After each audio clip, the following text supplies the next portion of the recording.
한 2억 정도 가까이 쓴 것 같더라고요. 나 지금 잘하고 있는 것 같다 하는 생각이 들었어요. 금액으로만 봤을 때 만수르의 삶을 살고 있는 게 아닐까 싶은데요. 근데 신기한 게 뭔지 아세요, 여러분? 일단 한 잔 할게요. 이거는 맥주 안 까고 할 수 있는 스토리가 아니다. 아직 일과가 끝나지 않았기 때문에 무알코올로다가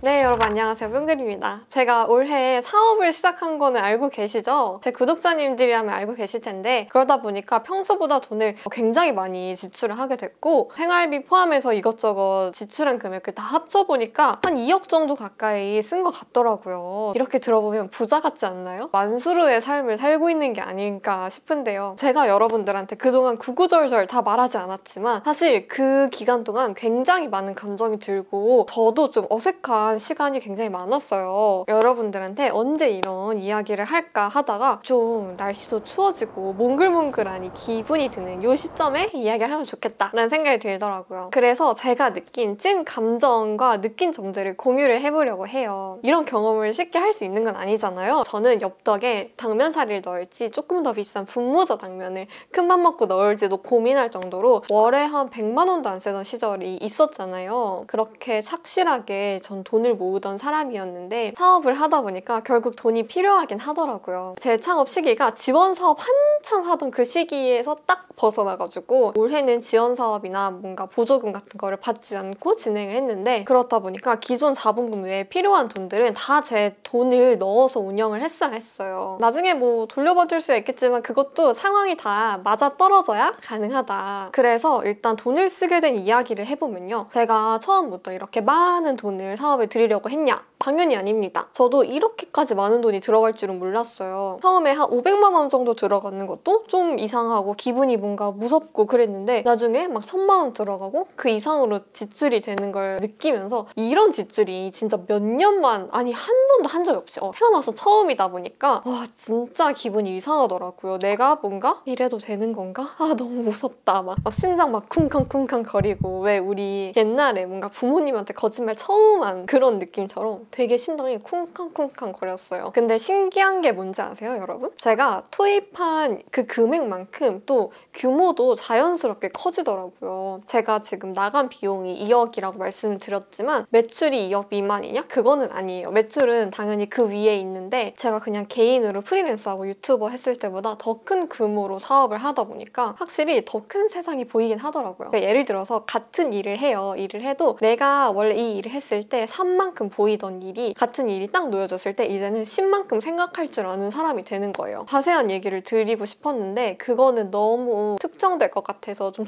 조심스러웠거든요. 그거 말고 아예 뭐 좀 다른 예시를 들어보자면 우리가 어떤 온라인 강의 사이트를 딱 봤어요. 봤을 때 이런 프로그램이 있구나. 옛날에는 딱 요 정도로만 봤다면 그리고 좀 더 나아가서 강사들은 얼마를 받을까? 이 정도만 생각을 했다면 지금은 와 저거 운영해서 강사들한테 뭐 요 정도 떨어진다고 치면 이 회사 사이트 뭐 구축비랑 인건비랑 뭐 외주 뭐 용역비랑 뭐 이것저것 디자인비, 뭔비 어쩌고저쩌고 다 해가지고 여기는 뭐 얼마 정도 남을까? 하고 막 또 재무제표 찾아보고 공부하고 아 이 업계는 보통 요 정도 특성을 지니고 있구나. 그래서 머릿속에 그걸 또 집어넣고 하나의 제품과 서비스를 보더라도 그냥 그 제품 서비스 자체만 보는 게 아니라 굉장히 넓게 생각을 할 수 있게 되는 게 저한테는 일단 굉장히 큰 배움이었고요.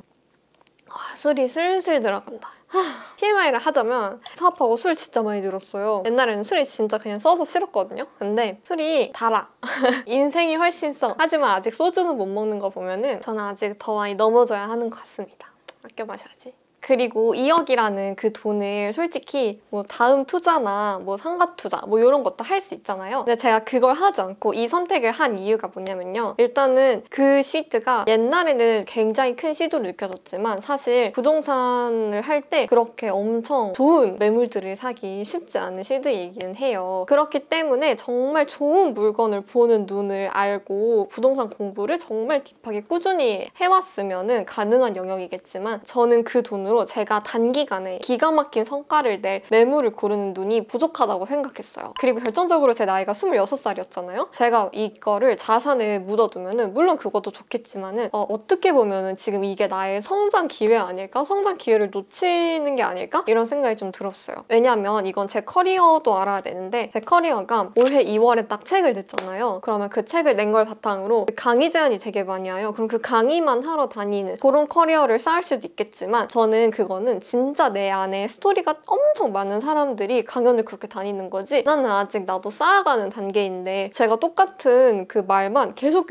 하고 있는 모습이 장기적으로 나를 위한 길이 아닌 것 같다는 생각이 드는 거예요. 그래서 나는 그런 쪽 말고 내가 하고 싶은 1차적인 목표, 책 내기를 이루었으니 바로 다음 스텝으로 한번 가보는 것도 좋겠다 하는 생각이 들었어요. 왜냐하면 사업이라는 게 1%는 성공하고 나머지 99%는 망할 수 있는 거잖아요. 당연히 그렇게 가벼운 마음으로 시작한 건 아니었거든요. 근데 내가 사업이라는 거를 40살에 처음 시작하는 거랑 20살에 처음 시작하는 그 리스크가 과연 같을까라고 생각했을 때 그것도 아니라고 생각했거든요. 그 기간 동안 배운 게 너무 많아가지고 저의 과거의 선택을 칭찬해주고 싶습니다. 물론 그 기간 동안 진짜 많이 울고 감정의 희노애락을 최근 10년에 겪은 것보다 올해 겪은 게 더 이렇게 요동치는 것 같아요. 정말 힘들었다. 물론 현재 진행형이지만 그래도 내가 편안한 상태에서 계속 있으면 그거는 내가 현실에 안주하고 있다는 뜻이니까 내가 지금 이렇게 힘들고 여러 감정을 느끼는 게 분명히 내가 성장할 수 있는 환경에 놓여져 있는 것 같다. 나 지금 잘하고 있는 것 같다 하는 생각이 들었어요. 아마 여러분들이 이 영상이 올라가면은 도대체 무슨 일을 하시는 거냐라고 분명히 물어보실 수 있는데 이거는 제가 아직은 말씀을 드리고 싶지 않아요. 하지만 업계에 계신 분들은 거의 다 아름아름 알고 계시긴 하더라고요. 하지만 공개적으로 이야기하기에는 아직 사업이 탄탄하진 않고 자리를 잡아가고 있는 시즌이라서 좀 더 제가 적극적으로 외부 PR이 필요한 시간이다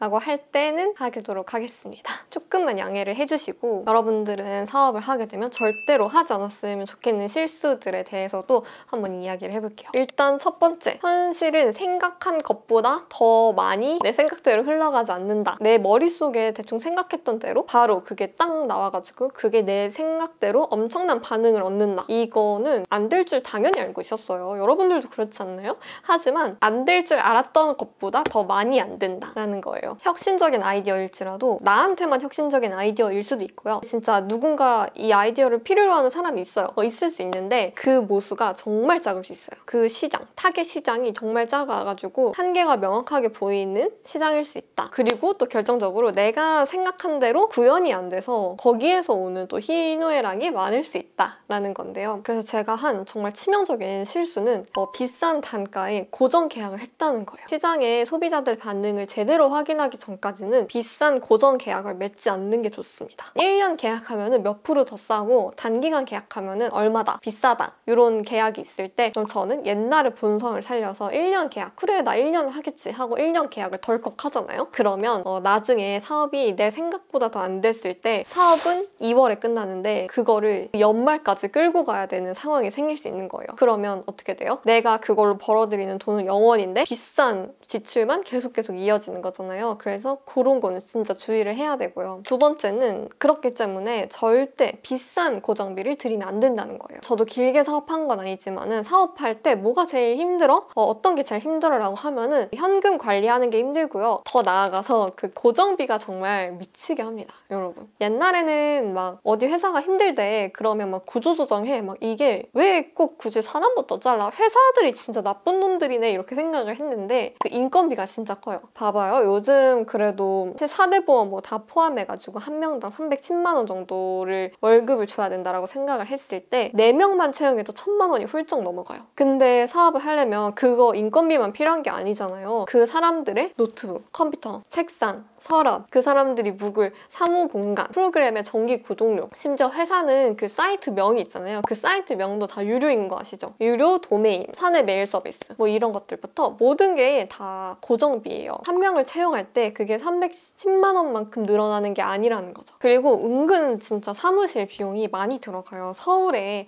한 뭐 4-5명 정도 수용 가능할 수 있는 사무실을 찾자면 공유 오피스도 정말 비싸고요. 공유 오피스 차량 주차가 일단 너무너무 힘들고 그 다음에 일반 사무실 사무실을 구하더라도 못해도 100만 원 언저리거나 100만 원이 확 넘어가요. 미쳤죠? 너무 비싸. 관리비랑 막 뭐 이것저것 하면은 고정비가 참 많이 들어가요. 그래서 보통 이런 사무 공간을 좀 지원 사업으로 많이 하시는데 그걸로 지원해보는 것도 방법이지만 저는 좀 유튜버이기도 하잖아요. 그래서 촬영하기도 좀 용이한 환경이어야 했기 때문에 일단 사무실을 바로 계약을 해서 그렇게 진행을 했었는데 사무실 비용도 그렇고 제가 정말 실수했던 게 로고. 법인명이랑 서비스명이랑 다르게 가져가도 되는 거 알죠? 근데 법인은 하나고 서비스는 정말 여러 개 만들 수 있단 말이에요. 근데 한 서비스가 제대로 자리가 잡을지 안 잡을지도 모르는 거잖아요. 근데 전 처음에 서비스 로고에 돈을 너무 많이 태운 거예요. 로고비가 진짜 비싸요. 그냥 카스예요. 그럼 카스에 이런 폰트 로고를 하는 거는 비교적 저렴한데 이 카스에 디자인화를 해서 이런 캐릭터를 만들어라 라고 하면은 그거는 훨씬 비싸진단 말이에요. 근데 저는 비싼 로고를 처음부터 욕심을 내가지고 거기에 돈을 썼던 게 너무너무 후회가 되긴 합니다. 고정비가 정말 무서운 놈이다. 그리고 세 번째는 타이밍이에요. 우리가 제품이랑 서비스를 딱 내놨을 때 그거를 너무 일찍 내놓으면 사람들이 이게 왜 필요하지? 를 납득시켜주는 기간이 필요하고 그 다음에 이게 왜 좋은지 정말 내 삶에 없어서 안 되는지 이거를 검증하고 입소문이 나는 기간이 결국 필요해요. 그럼 그거를 견딜 수 있을 만한 나의 자본금 이런 게 굉장히 중요하고요. 또 제품이나 서비스를 너무 나중에 출시를 하면은 끝물에 출시를 하면 이미 우리의 그 달콤한 꿀물들이 다 다른 사람들이 먹고 나는 마지막에 찌꺼기만 먹을 수 있는 환경이 된다라는 거예요. 그래서 정말 중요합니다. 이 사이클이 어떻게 되는지 그 타이밍이 정말 중요해요. 내가 아무리 좋은 제품과 서비스와 내가 정말 좋은 비전을 갖고 있다고 해도 그 시점에 따라서 또 내 판도는 얼마든지 바뀔 수 있다. 라는 점. 그 다음에 마지막 네 번째는 조언을 걸러듣지 않은 게 정말 후회돼요. 제가 원래도 남 조언을 잘 안 듣는 편인데 처음에 창업을 했을 때 나는 이쪽 세계에 대해 굉장히 무지하고 다양한 사람들의 말에 귀 기울여 한다. 선배들 말에 귀 기울여야 한다라는 말을 듣고 굉장히 열린 마음으로 다른 사람들의 의견을 청취하러 다닌 것 같아요. 근데 결정적으로 여러분 뭐가 중요한지 아세요? 제가 정말 많은 의견을 다 수용하고 그거를 우리 사업 모델에 다 녹였는데 고객의 의견을 듣는 거는 진짜 중요하다. 그거는 무조건 1순위, 절대적인 건데 창업 경험이 없는 사람들의 조언은 진짜 결과적으로 지금 돌이켜봤을 때 너무 좋지 않은 결과를 초래했다라고 정리가 되더라고요. 그리고 이게 또 그 사람 탓을 할 수가 없잖아요. 아시죠? 왜냐면 행동을 한 건 나니까. 그래서 이렇게 된 상황을 공유를 했을 때 그냥 나 몰라라 그 사람들은 발 빼고 그러면 우리는 뒷수습하고 그래서 저는 그 뒷수습을 하면서 많이 느꼈어요. 그때도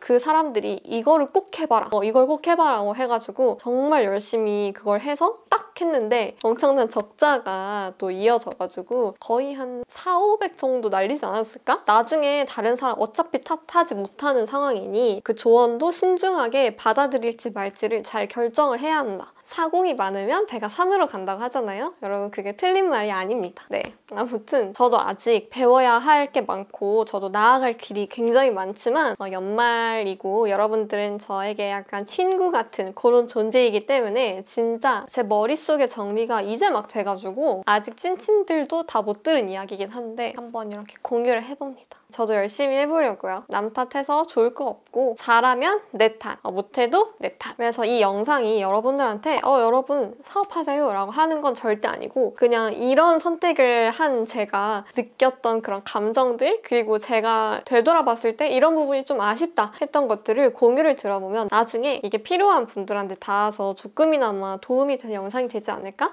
싶어서 한번 수다 떨어봤어요. 여러분 이번 영상 이렇게 짧게 마무리하도록 하겠습니다. 이번 영상 잘 들어주셔서 감사하고요. 우리는 다음 일요일 영상에서도 만나요. 안녕!